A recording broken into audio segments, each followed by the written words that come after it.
Are rallying outside of the Chicago Police Department's training academy tonight, calling for changes after the shooting death of Adam Toledo. This comes as CPD considers new foot chase guidelines.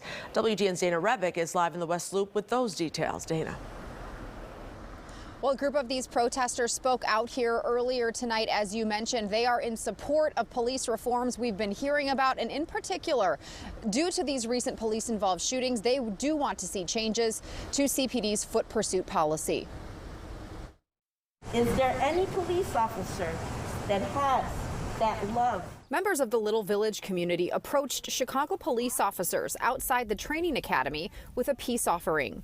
We are human beings like you, sir. To have some compassion, to show some respect to a human life before drawing their guns and pulling the trigger. The group speaking out in the wake of the police shooting death of 13-year-old Adam Toledo on March 29th. I'm standing here with the community to say that no mother should ever be forced to lay her baby to rest, their child, due to the murder by a police officer, period. Body cam video released 2 weeks ago shows Chicago police officer Eric Stillman chasing Toledo in an alley in Little Village. Toledo appears to drop a gun behind a fence less than a second before he turned towards the officer. The foot pursuits need to end. As part of a consent decree, the Department of Justice recommended changes to CPD's foot pursuit policy back in 2017, saying 1 in 3 police shootings started in a foot pursuit. If Mayor Lightfoot had enacted pursuit policies 3 or 4 years ago, Adam Toledo would be alive.